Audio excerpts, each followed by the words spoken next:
Hello and welcome to KelownaNow Live. This is Jason Mann with Jim Czek and our special guest today from the Thompson Okanagan Tourism Association, the CEO, Ellen Walker-Matthews. Hello, welcome. Hello, thank you for having me. Yeah, thanks for coming up. Glad to have you. Now, tourism. Toda. Yes. Toda. It's how most people know you, right? That's right. Yeah. Thompson Okanagan Tourism Association, but lovingly Maybe known just as Toda. share with us what Toda does. Well, by and large, we're a destination tourism management company, organization. We've been around for 50 years, but in the early days, we were all around marketing, and that's changed so much today. Much more to do with management of the region, making sure the sustainability of the region, and certainly we know some of the crisis of the region, helping to manage our tourism product through that. That's a big shift. When did that sort of evolve, or how did that transition? About 2010, we became, we no longer had membership. We became a stakeholder model.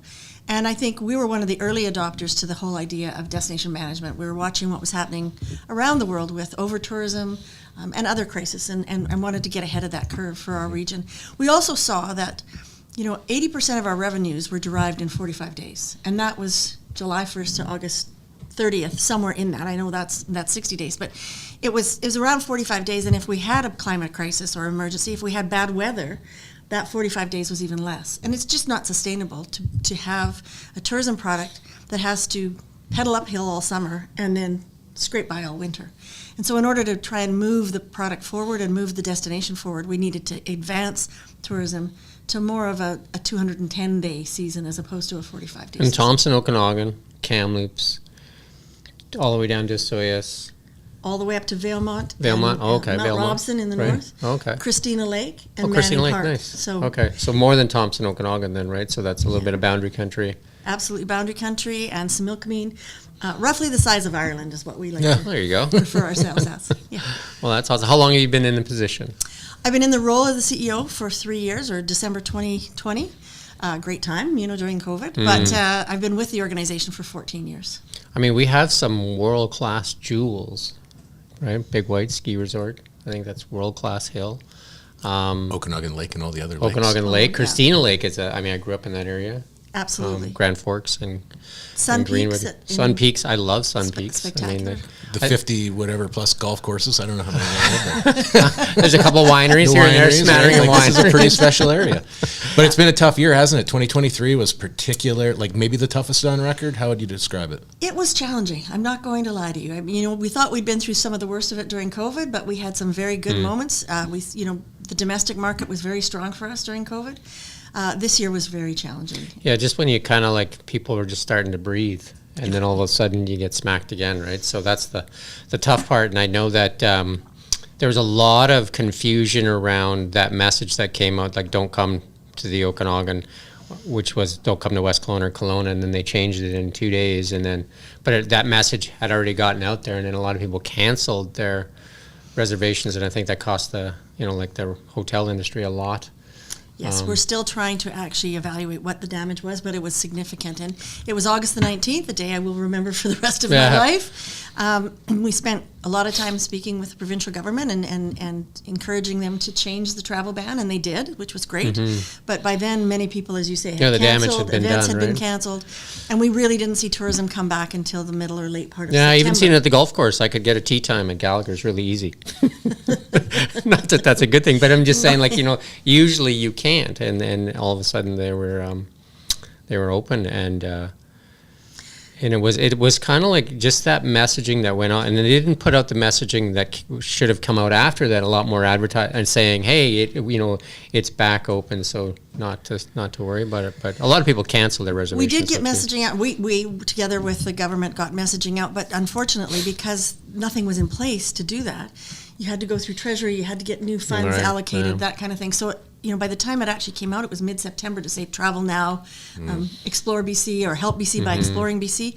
I think those are lessons that everybody is taking back and learning and saying those things have to be ready on the shelf to put back out there the minute that we have a situation arise. Well, and I was going to say, was it a change of policy from 2008 or 2003? And I guess that would be a little bit before your time, 2003. But I don't recall there being a travel ban in the area when we had even mass evacuations, second largest evacuation happening in history in Canada. Yeah, we've never had a travel ban for these kinds of situations. I think what happened and nobody's fault. I think Maui, the situation happened on Maui, which was scaring everybody. The situation was happening and unfolding in Yellowknife. That was also, on everyone's mind. Mm-hmm. And then we'd had travel bans during COVID. And so I think that it just was something that was jumped to and realized afterwards that it was maybe just too aggressive. I think sometimes the government is accused of inaction.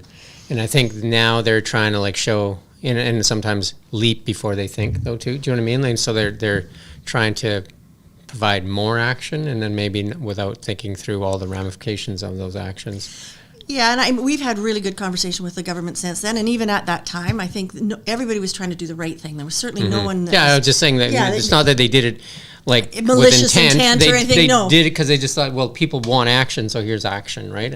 And without really thinking it through, perhaps, or whatever. One of the things that I see as a benefit from COVID, though, is that we did see a lot more people experiencing the Okanagan locally.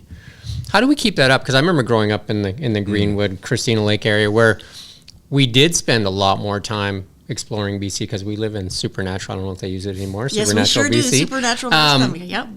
But then, as flights got cheaper, people go to Mexico, people go to Hawaii and all that stuff, and there's a lot less, and we see a lot of those smaller communities kind of dying off too, because they used to get a lot of tourism traffic, and now how do we keep that kind of that COVID vacation in your backyard going? I think it's something that we're all trying to do. The travel here, shop local, be local, explore your backyard, as you say.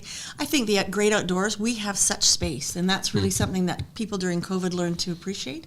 We're going through what I would consider to be a bit of a blip. People couldn't travel internationally for a couple of years, so naturally there's that pent-up demand and desire to get back out there and see what they've missed. However, we saw this fall, for example, that our numbers were right back up to 2019.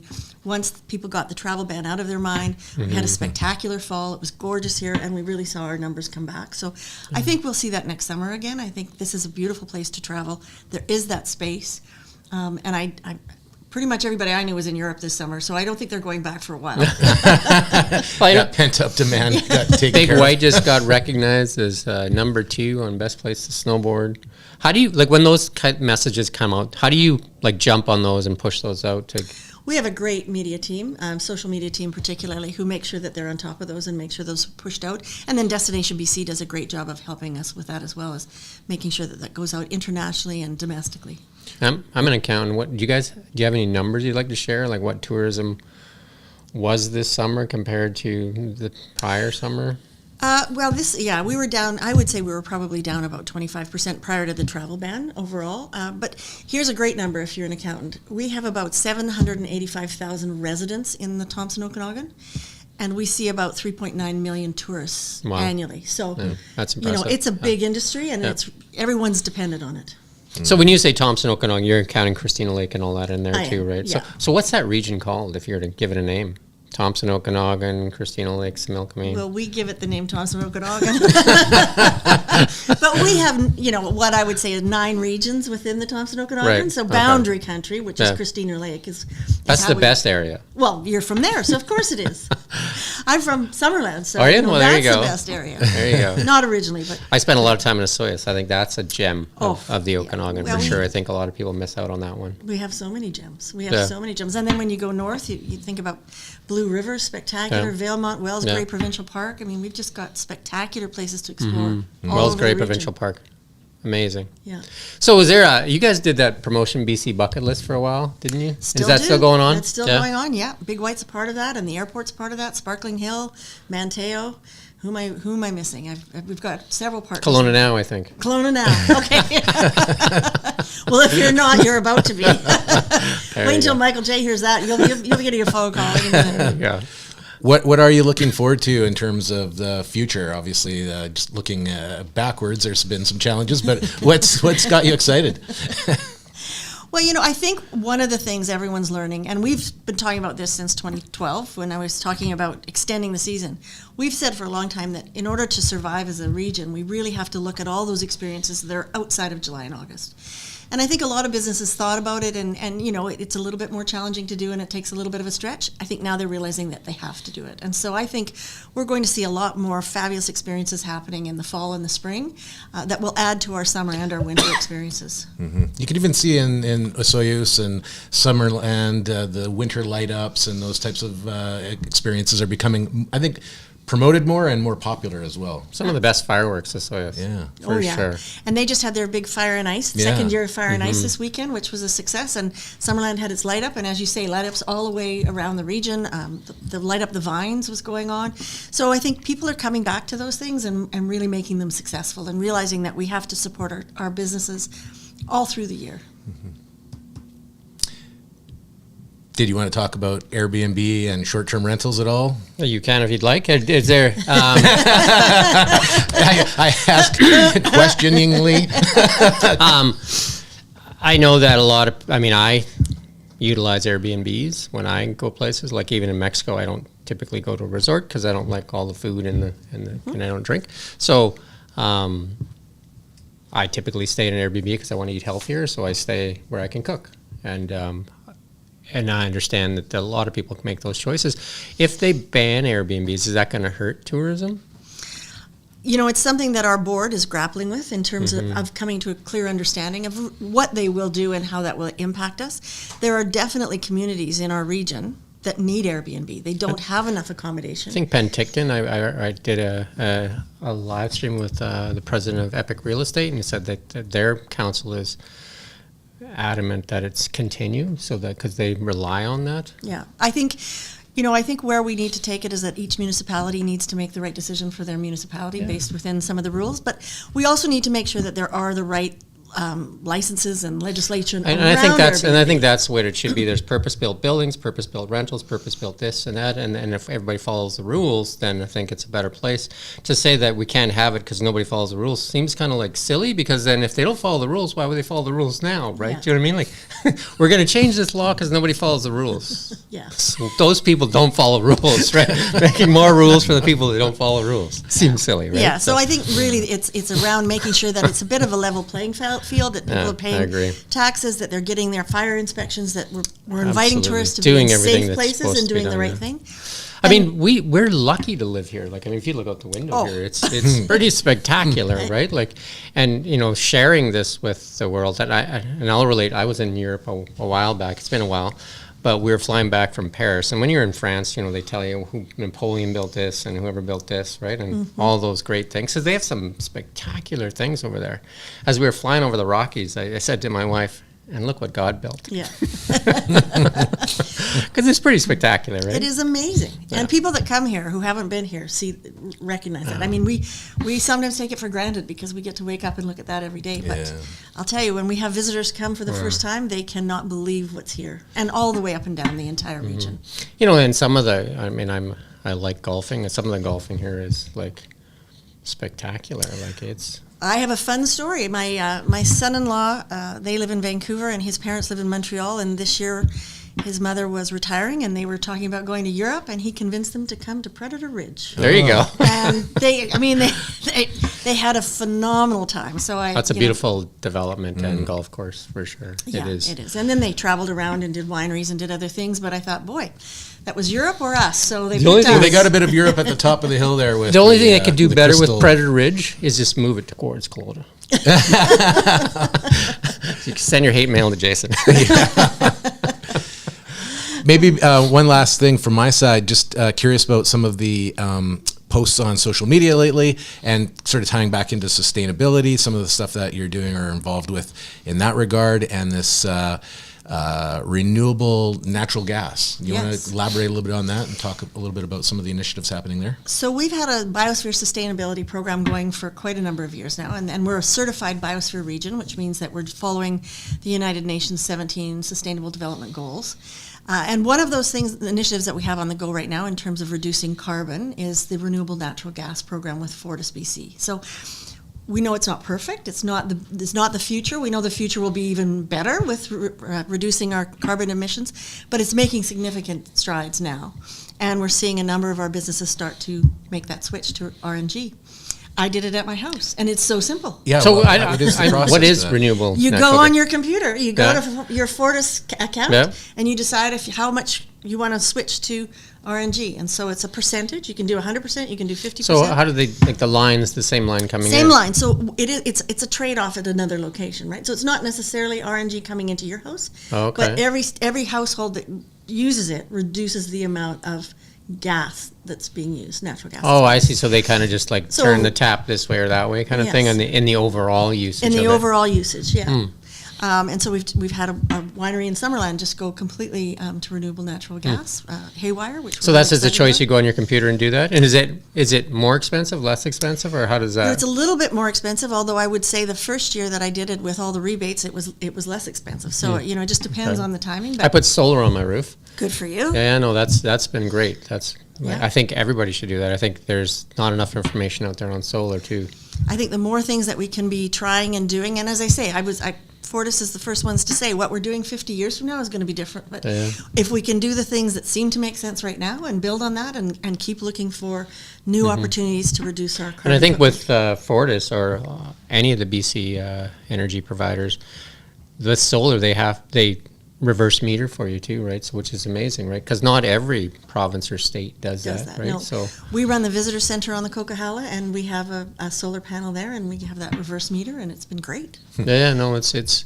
I mean, we're going to do a show on that, so watch for that. We're going to do a show on how to get solar into your home and the benefits and the costs, and it's a lot less than most people think. Yeah. Well, I think we all know that we have to do our part. I mean, I think the climate deniers are pretty much gone. There's an iceberg that's now, the 3 times the size of New York City that's floating, that's broken off. Somebody better rein that Titanic in. I know. there's a real climate problem afoot. So I think we have to all just say that we did what we could. I think, possibly do. I mean, there's just better technology out there, and EVs is another part of that. And I think, doing all that stuff, it's just being a better steward. Yeah. Yeah. And I think that, I mean, if we look out the window here, if we look out at Kelowna's landscape there, it's very green. Like, it's not very many cities that you can look out here like this and see this green canopy. It's pretty spectacular, right? We got to do something about the forest fires, though, like with more wildfire mitigation. Is that something that you guys lobby for? Or? Absolutely, and we had our conference in Penticton about 6 weeks ago, maybe not even that, and we had someone from Forest Management come and talk about exactly those things and how they're trying to do some different types of practices. I mean, you're going to see some controlled burns, so people don't want them, but we need them. Yeah. Working much closer with the Indigenous communities because they have some tremendous fire practices that have been used for decades that were banned from being used. I think wildfire mitigation is part of the solution for sure, and because you can take this beautiful summer. I was thinking as we were moving along through, like usually I think if we can get past the second week of August, we're good, right? And we just about got there, right? We were at the wire there, right? Because it's typically you get like mid-July, you get 5 or 6 hot days in a row, and and then it's which happening, one, like yeah. where, right? So, and they've been better, like at fighting fires. That their initial attack is better, all that kind of stuff. Their response times are better. Those boys that fly those planes, boys and girls, I guess nowadays, right? That fly those planes right on top of fires. We have to say our prayers for them every night and be Yeah, grateful no, for because sure. it wouldn't be me going into a plane. Helicopters and planes and stuff, and the guys on the ground, and the guys and gals on the ground that actually are propelled out of a helicopter in the initial attack crews. It's I worked for Alberta Forestry for a while. I understand what it feels like to be standing in the middle of a fire, but the less that we can have fires disrupt, our lives here, especially the tourism industry, because that really hurts that too, right? And it probably hurts people thinking about where they're going to vacation next year too, right? Yeah. So, And it's a worldwide problem. It's not just here. We No, saw for it sure, all over the world this summer. We saw it in Eastern Canada for the first well, time. Calgary, right? Calgary is Edmonton. blanketed in smoke, like almost all Edmonton summer had long, fires right? in the spring. So, yeah, I mean, I was on fire. I'm on regular crisis calls all through the summer, and I was keeping my mouth shut because we weren't in one. Yeah, it's like praying. And I kept really hoping the penny wouldn't drop. Can we just have one Unfortunately- big sprinkler that just sprinkles the whole valley? One of the things that I still am puzzled about, I mean, this is just a puzzle. Here we are, of this massive lake, and yet a lot of the fires are near the water's edge why don't we have like a couple of pumper boats, right? Like just some massive, because that one that jumped the lake, that pumper boat probably could have been huge, right? Because a water bomber, they pick up, they have to circle, they have to drop, you know what I mean? Like but a pumper boat, and we had, when Tolko was here, we had one that we utilized in the 03 fire at the end, actually. Because it's a steady stream, right? Yeah. Like it just seems like common sense, right? Like if we just had a couple of pumper boats, and we've seen them in some other communities like around the world where they use them. I mean, they can push a lot of water, right? Well, it's an interesting question, and certainly one that I'll make. Yeah, you're going to be there. You just ask. You say, like, Yeah. we have this lake. We have boats. Can we hook a hose up? I know. I think there's, like for the fires, it's not going to be every fire, obviously, but any fire that's close to the water line, those things can spray probably 300 feet up a bank, right? So, I don't know. Just a thought. I'll pass it on for sure. Yeah, because I think it's in the best interest of all of us to try to have a better smoke-free Okanagan, or as best we can. Not just the Okanagan, obviously BC. BC's rich in forestry. It's one Absolutely. of our biggest industries as well, forestry. Better forest management practices and all that kind of stuff. Right? And I think they're doing a great job. They are, but as you say, there's lots more to learn, and I think we can learn a lot from our Indigenous partners and communities who've been dealing with it since time immemorial and have some incredibly good suggestions. Yeah, for sure. Like, is there anything you want to share with us that we haven't covered?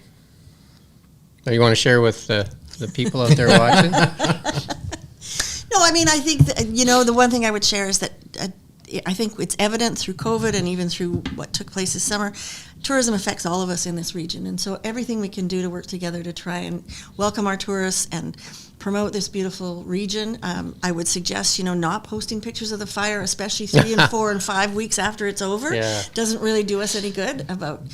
We try to be very honest and know before you go information and real-time photography to make sure people know what they're coming to, and we know that can change at a moment's notice. We have a beautiful webcam that's right out here. You can live stream it all the time. It's on 24 hours a day. And those are the things that we like to put up on our website to make sure that people can judge for themselves what they want to do. And see what's going on, yeah. Because we used it a few times for people that are asking. We're just like, well, you can just check our webcam and you can see that it's pretty clear out there, right? Yeah. So I think, when we see tourists leave or not come back, it's the florist on the corner that's affected. It's, it's not just those everybody evident industries. Well, it's less money to spend, too, in the rest of the year, too, for those people that relied on that business. Absolutely. Where are we getting most of our tourists from nowadays? Like, we used to get a lot of tour buses from Japan and China and stuff like that. Yeah, I don't see them as much anymore. Statistically, our region and even the province, BC residents are the number one business for BC. And that's, Right. if I go to Alberta residents are the number one for Alberta. Followed for us by BC, or Alberta and then Washington State. And then after that, it's a smaller percentage that is from the U.S. and then international. How does it change in the winter at all? Well, of course, our ski hills attract a lot of international market, and particularly Australia is a big one for Sun Peak, Silver Star, and Big White. That's a big part of not only who goes to visit the mountain, but who goes to work at the mountain as well. I do see a lot of tour buses up in Sun Peaks that come from Vancouver on the Coke, right? So that's a nice, easy path for them, right? Yeah, and we lost a lot of the tour buses, I would say, 30 years ago when the Coke opened, or 35 years ago now when the Coke opened, because it's a easier pass to go through to Kamloops and up to Jasper, because that's where they're heading. So we used to see them come a different route before. We still get tour buses, but again, even that industry is not the same. People are traveling differently. They're either traveling in smaller coaches or they're traveling independently. That's just not the same type of customer or tourist that we used to see that would jump on a bus and watch the reindeer go by. Anything else you want to ask, Jason? No, I think that's it's been a good catch. You spent some time in Osoyoos. Is that a regular thing for you? You go down to Osoyoos? You had the kids down there this week? We like to travel the whole wine country area, and do that a few times and pick up some bottles, and it's just like Is that alongside in the ditch while you're driving? It's a world-class experience, right? Big White, world-class experience. I know, for sure. Our winery is a world-class experience, so it's just a shame to go so many days in a row without experiencing it when you live right here. So I think there's so much, and I think we'll end it here, but I think there's so much that that is prominent, like the wineries and now the breweries and the ski hills and the golf courses and that we forget there's a lot of good fishing around here too and stuff like that, right? Yes, And hiking and trails and all kinds of stuff, right? Like the hiking and the cycling, it's world class. You know, you look at Myra Canyon and Kettle Valley. I mean, people come from all over the world to come and ride on those trails, and they're spectacular. when you have so much to talk about, how do you find focus, I guess? Like, that's your job, That's right? my job, to find the focus. Well, you know, culinary. The culinary too, of course, amazing. right? Yeah. You know, it's interesting when you talk to people that have gone to Europe and they go to the wine regions in Europe. One of the differences that they find between there and here is that we have that lake, and that doesn't exist over there. That's not the same experience. So our wine region has spectacular wines and beautiful vineyards and beautiful settings, but it also has that tremendous lake, and that's really something.